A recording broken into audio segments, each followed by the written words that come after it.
하나님은 우리를 간섭하시며 하나님의 목적을 이루기 위한 시간을 주셨습니다. 여기서 우리가 예수님을 따르는 예수님의 제자로서 물어야 할 중요한 질문이 있습니다. 우리 인생의 완성을 위해 우리에게 주어진 삶의 기회를 우리는 어떻게 선용하고 있는가 하는 것입니다. 첫째로 때를 기다리라는 것입니다. 예수님은 그의 사명을 이루기 위해 공생애를 3년간 사셨죠. 그러나 그 이전에 예수님은 30년이라는 사적 생애가 있었습니다.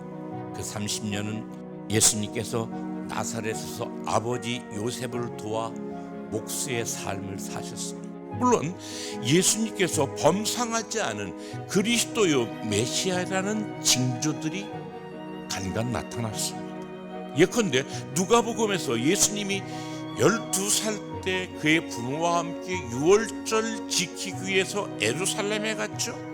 근데 예루살렘 성전에서 랍비들과 성경에 아주 깊이를 알고 있는 랍비들과 토를 하는데 예수님의 지혜를 보고는 듣는 사람들이 다 놀라움을 금치 못했다는 것입니다.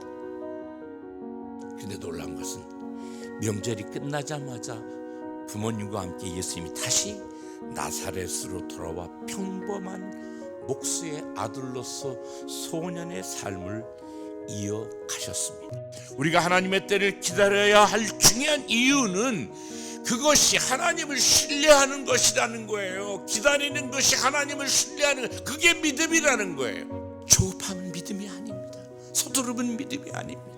믿음의 인격 가운데 하나가 기다림입니다. 두 번째로 따라하십니다. 편견을 극복하라. 예수님이 직면했던 편견을 보십시오. 예수님의 형제들이 당신은 왜 메시아인데 스스로를 드러내지 않느냐, 이런 형제들을 향해서 요한 사도는 7장 5절에 이렇게 말합니다. 이는 그 형제들까지도 예수를 믿지 아니함이로라. 이 말을 다른 말로 각색하면 그 형제들까지도 예수님에 대해서 편견을 가지고 있었다는 것입니다. 유대인들은 어떻습니까? 예수님에 대한 대중의 편견이 있었어요. 요한복음 7장 12절을 우리 다 함께 읽어보실까요? 예수에 대하여 무리 중에서 수근거림이 많아 어떤 사람은 좋은 사람이라 하며 어떤 사람은 아니라 무리를 미혹한다 하나. 예수님도 모든 사람에게 좋은 사람이라는 평을 듣지 못했습니다. 예수님은 이 땅에 계실 때 예수님에 대한 편견을 직면해서 너무너무 힘들었을 텐데, 심리적으로 정신적으로 너무 힘들었을 텐데도 예수님은 십자가의 길을 묵묵히 가십니다. 인류의 구원을 위해서, 인류를 구원해야 된다는 더 큰 소명으로 십자가도 고통스럽지만 자신을 잘못 판단하고 있는 이 편견에 대해서도 짊어지고 간다는 것이 얼마나 힘들고 고통스러울까. 그리고는 마침내 모든 사람들의 구주와 주님이 되셨다는 것입니다. 할렐루야. 그렇습니다. 우리 주님은 편견의 돌팔매가 날라올 때 우리에게 견디라고 주님은 말씀하십니다. 그것이 우리의 사명이라고 성경은 우리에게 가르쳐주고 있는 것입니다. 세 번째로 때를 맞는 준비를 하라. 때를 맞이하는 준비를 하라는 거예요. 예수님은 갈릴리에서 기다림의 시간을 가지고 계셨습니다. 그러나 예수님이 아무것도 안 하셨다는 그런 뜻은 아닙니다. 예수님은 꾸준히 하나님 아버지의 시간표를 따라 자신의 사역을 준비하고 계셨습니다. 그의 때는 사람의 때와 달랐습니다. 그의 방법은 사람들의 방법과 달랐습니다.